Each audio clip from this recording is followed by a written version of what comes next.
الله أكبر الله أكبر الله أكبر الله أكبر أشهد أن لا إله إلا الله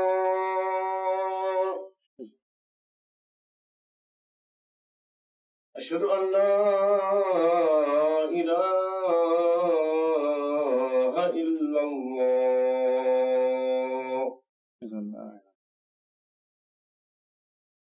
أشهد أن محمدا رسول الله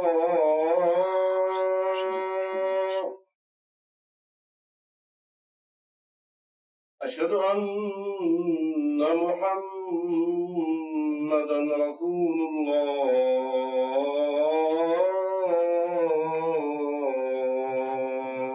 أشهد أن محمدا رسول الله حي على الصلاة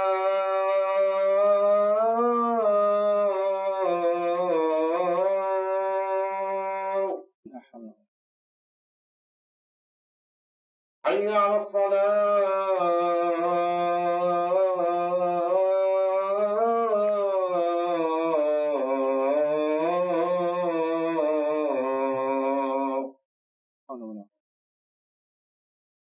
حي على الفلاح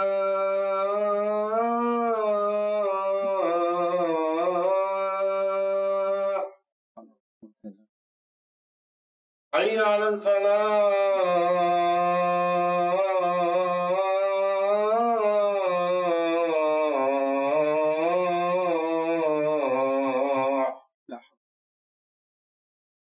الله أكبر الله أكبر الله أكبر الله لا إله إلا الله الله أكبر الله لا إله إلا الله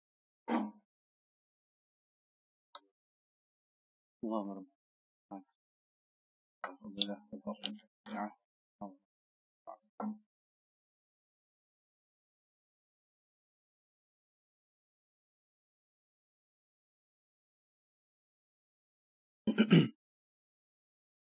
إن الحمد لله نحمده ونستعينه ونستغفره ونؤمن به ونتوكل عليه ونعوذ بالله من شرور أنفسنا ومن سيئات أعمالنا من يهده الله فلا مضل له ومن يضلل فلا هادي له وأشهد أن لا إله إلا الله وحده لا شريك له وأشهد أن محمدا عبده ورسوله اللهم صل على محمد وعلى آل محمد كما صليت على إبراهيم وعلى آل إبراهيم إنك حميد مجيد اللهم بارك على محمد وعلى آل محمد كما باركت على إبراهيم وعلى آل إبراهيم في العالمين إنك حميد مجيد إن خير الكلام كلام الله وخير الهدي هدي محمد صلى الله عليه وسلم وشر الأمور محدثاتها وكل محدثة بدعة وكل بدعة ضلالة وكل ضلالة في النار.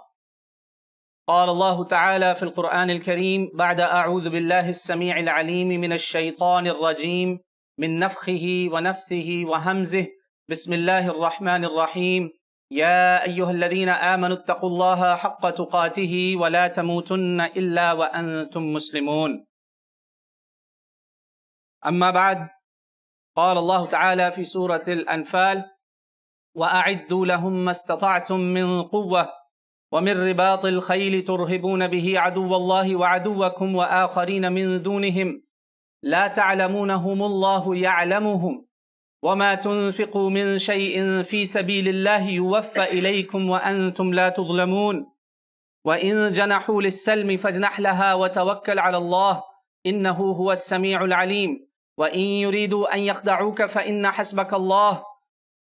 حسبك الله هو الذي أيدك بنصره وبالمؤمنين وألف بين قلوبهم لو أنفقت ما في الأرض جميعا ما ألفت بين قلوبهم ولكن الله ألف بينهم إنه عزيز حكيم.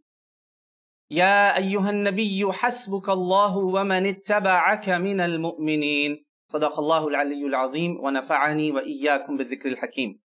Dear brothers and sisters in Islam, Allah subhanahu wa ta'ala says in Surah Al-Anfal, I'm going to translate the first of these set of ayat, very powerful messages in every ayah. Surah Al-Anfal, ayah number 60. Allah subhanahu wa ta'ala says, and prepare for them as much you can to the best of your abilities, from quwwah, from strength, horses, whatever you can afford, basically, to put awe and fear, to cast that in the hearts of the enemies, who are God's enemies and your enemies. And there is those who are after them, who are other than them, that you don't know, only Allah knows them.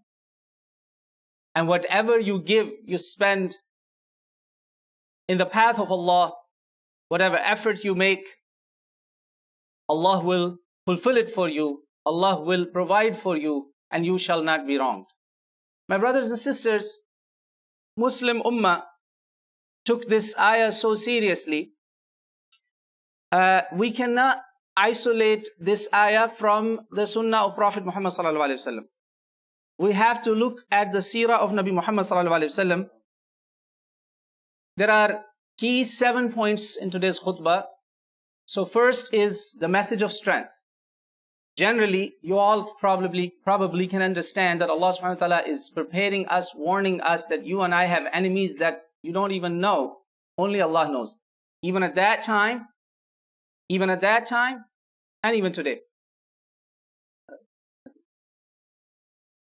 So that's the first message, that you have to be fully prepared against your enemy.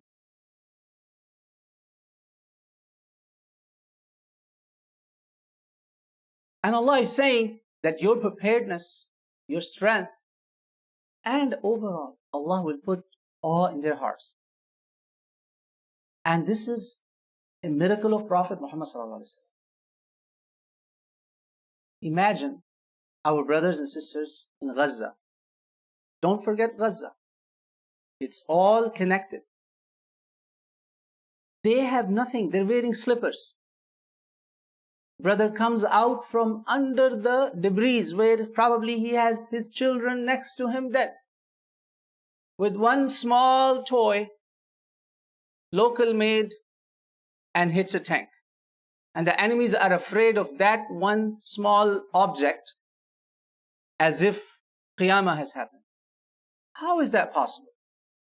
State-of-the-art equipment, state-of-the-art technology, state-of-the-art weaponry, the best of the best tanks.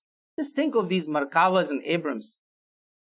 You have no idea, brothers. Ask people who work in military complexes. These are one of the most sophisticated weapons to this day that world has seen. But a brother comes out in slippers with Dir Yasin, and they are running, they're panicking. This is nothing credit to us.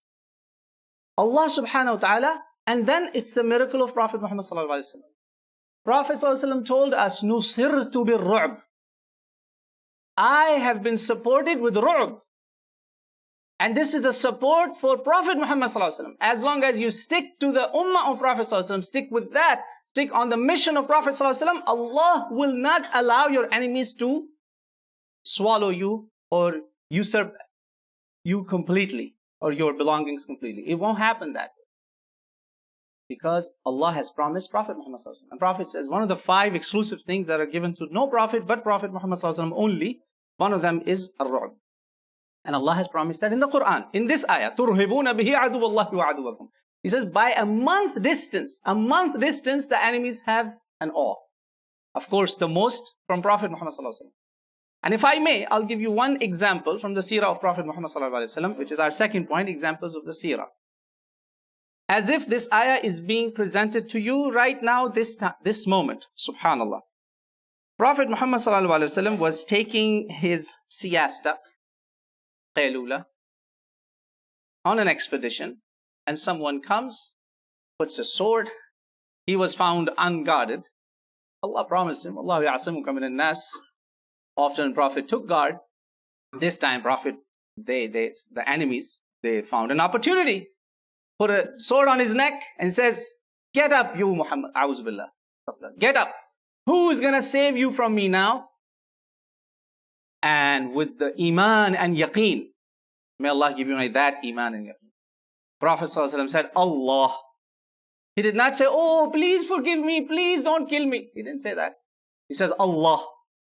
Allah wills it, Allah will save you.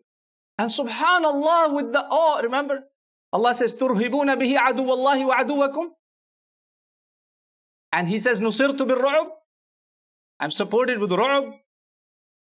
And this guy who came to assassinate Prophet Muhammad ﷺ in the midst of nowhere, the sword drops from his hand. Yet, he had every opportunity to kill Prophet Muhammad ﷺ.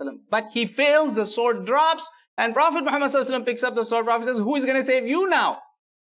Now who? Look, this is only a Nabi of Allah can do this, and a true Ummah of Nabi Muhammad ﷺ can do that. He says, no one, no one. Prophet says, no, Allah. Say Allah will save you. And go, I forgive you. You don't fight me back, go, I forgive you. I tried to kill him. He had the right to come back at me. He didn't kill me. And he says, God, even in this time, he remembers God. This has to be a true prophet of God. This is the seerah of Nabi Muhammad sallallahu alaihi wasallam. Badr. Until Badr, we were, like Allah subhanahu wa ta'ala says, وَأَنْتُمْ ذِلَّةٌ. You were a very small minority, powerless. Prophet Muhammad sallallahu alaihi wasallam comes to Medina Munawwara. They have good numbers, but they're no match to their enemies. 10 times bigger enemy, or even more. Weaponry, archery, horses, camels, with every aspect, the enemy is stronger. So what did Prophet ﷺ do? It's important to understand. Most of the time, we end up focusing that Rasulullah ﷺ made dua, and a lot of dua, and Allah subhanahu wa ta'ala supported him with angels. Yes, true. All of this is true. Surah Al-Anfal tells you. And many other maqamat in the Qur'an that Allah's help came. Surah Al-An'am, Surah Ali Imran, Surah Al-Anfal, and many other places Allah subhanahu wa ta'ala tells us that Allah subhanahu wa ta'ala huwa alladhi ayyadaka binasrihi wa bilmu'minin. Yes, help of Allah comes with dua. But before dua, Prophet ﷺ did some dawah. He prepared. Yet, he had few horsemen, 10 horsemen or something like this. The rest, everybody was foot soldiers.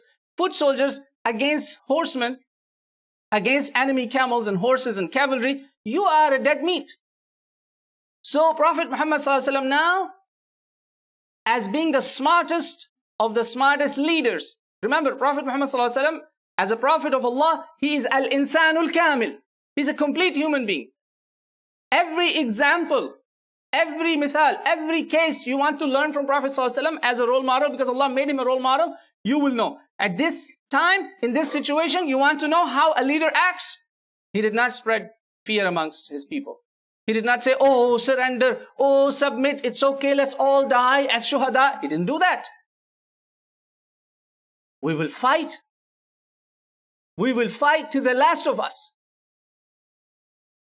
It does not matter.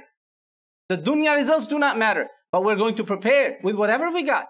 10 swords, 20 swords, and 5 or 6 horses, and whatever little resources they had, it was no match to people of Badr, to the Jahiliyyah, people who were gathering in the near the field of Badr. He knew. He had his scouts and spies who gave him information that the enemy who's coming is strong, and you're no match. And yet Prophet ﷺ, now with whatever he has available, he gathers. He realizes we need to be on the high ground. Good, let's occupy that. We need to be on a solid ground. Let's occupy that. We need to have access to water. Let's occupy that. So with whatever resources he has available, he makes preparations. And he establishes leadership. He establishes rules. Who's going to be the flag bearer? Who is going to be the one who will do the dueling? The dueling, one-on-one match. He planned it with whatever he had available. And that's what Prophet ﷺ did. Whatever he has with him, he prepares. And then help of Allah comes. You have to take the first step, my brothers and sisters. See, our Prophet ﷺ tells us that you prepare with whatever you got available. مَا اسْتَطَعْتُم مِّن قُوَّةٍ. Then leave the result to Allah subhanahu wa ta'ala. You cannot just sit and be sitting ducks and say, oh, Allah's help will come. One of our dear brothers, may Allah have mercy on his soul, he told us about his own father in Palestine when they were taking villages after villages. And he goes to a local police station. He says, just give us guns. At least one gun for our homes, or 2 guns. And they told him, get out of here. There's no gun for you. You cannot fight. We have nothing for you. And then subhanallah, one machine gunner on a vehicle, on a jeep, takes over their whole village. This is the story of Palestine. You were not prepared. When you're not prepared, enemy will become even stronger. They will feel more fearless. But if you are prepared, even with rocks, inshallah, Allah's nusrah, support will come.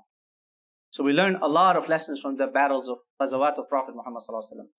And another example, the last one, the major battle, where they said, إِذْ أَعْجَبَتْكُمْ كَثْرَتُكُمْ. Allah subhanahu wa ta'ala tells us, you felt pride in your big numbers and your big preparedness. Allah says, لَقَدْ نَصَرَكُمُ اللَّهُ فِي مَوَاطِنَ كَثِيرَةٍ وَيَوْمَ حُنَيْنٍ. إِذْ أَعْجَبَتْكُمْ كَثْرَتُكُمْ. Surah At-Tawbah.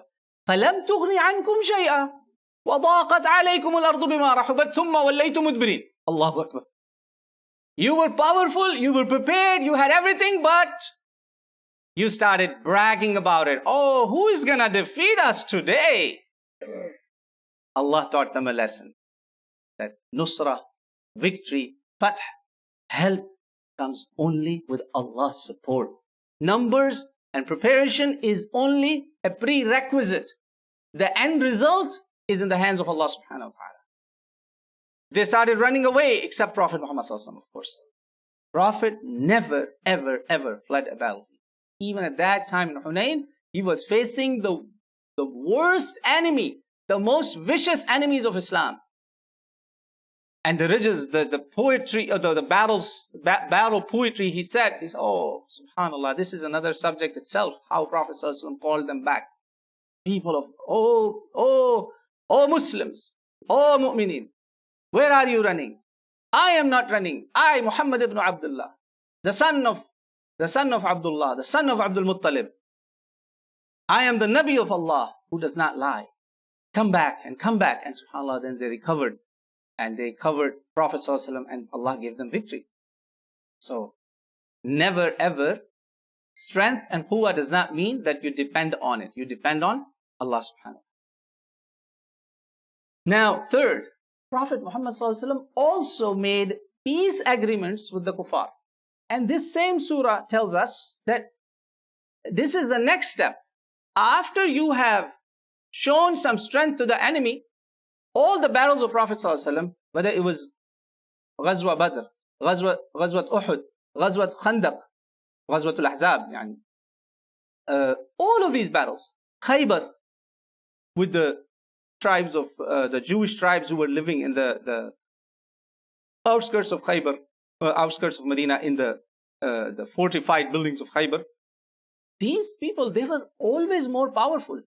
But the stronger we grew, the more our enemy realized that we cannot defeat them.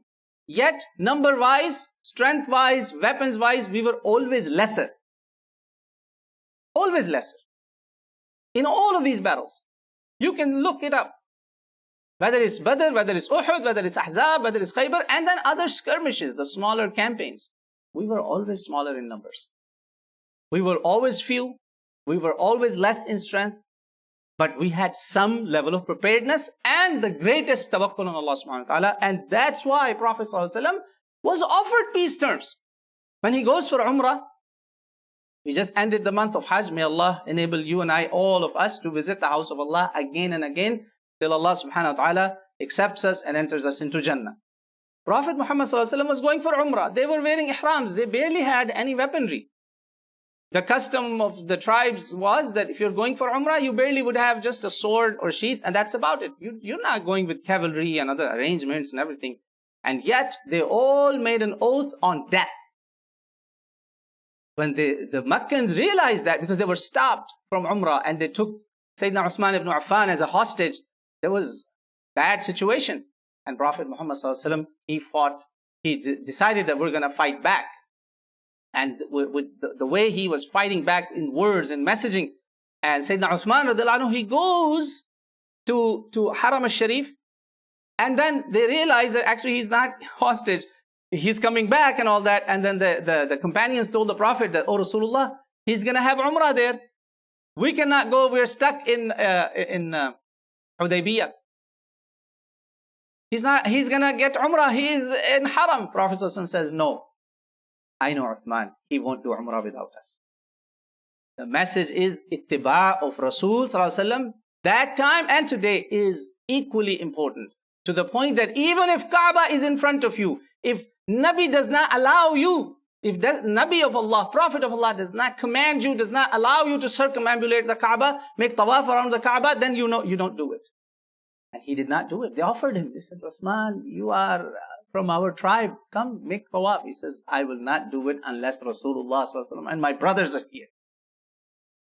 And Allah tells us in the Qur'an, this time they offered for peace. So Allah says, if the kafir enemy offers you for peace, take the terms of peace, discuss, and have tawakkul on Allah subhanahu wa ta'ala.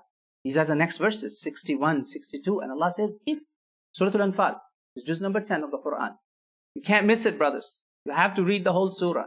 And the next one, Surah Tawbah also. He said, Allah subhanahu wa ta'ala says, and if they are planning treachery, deception, Allah is enough for you. He will support you. He will protect you. He will bring strength to you.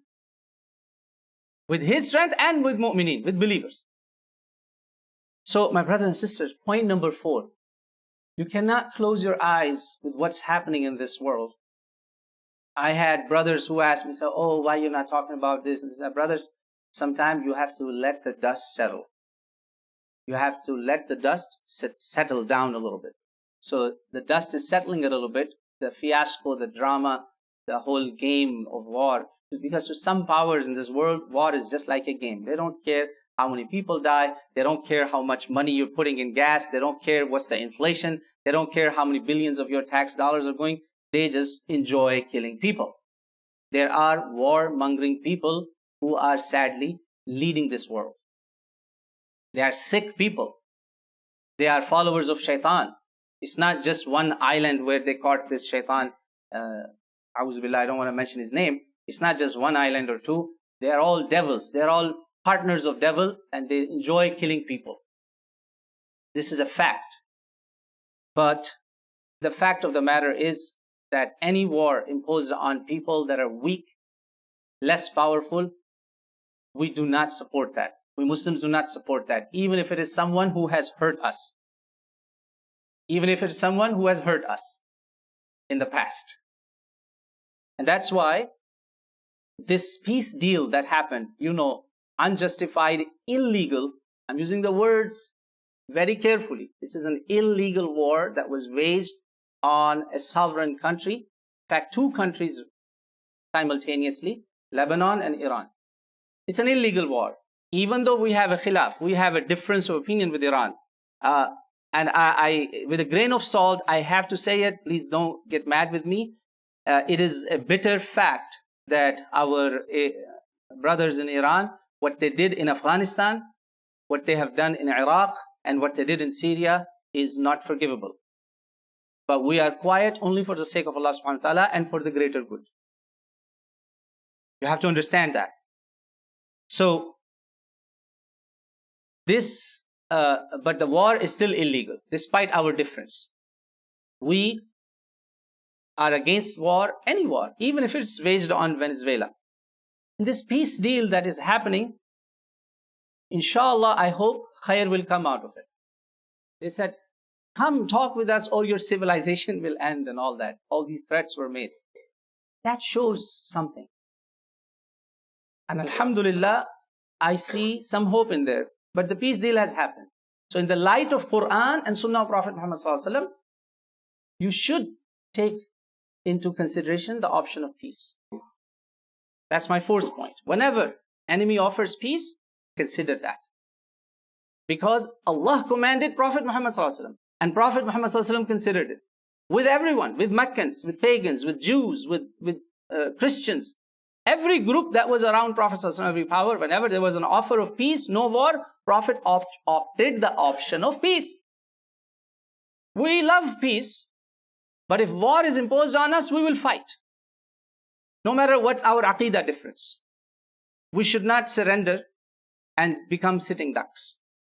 So with whatever we had available, we offered them strength, and there is peace deal. Now, this, whether you like it or not, this is actually a victory. But whose victory is it? Is it a victory of Iranians? I say no.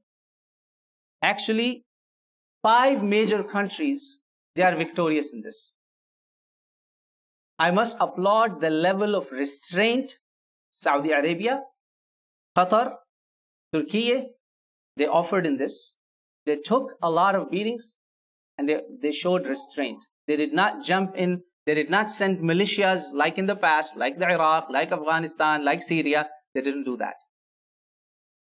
So they are victorious. And of course, the deal brokers like Pakistan, these 5 Muslim countries, including Iran, they are all victorious in this. And 6th point, there are many, many important lessons to learn.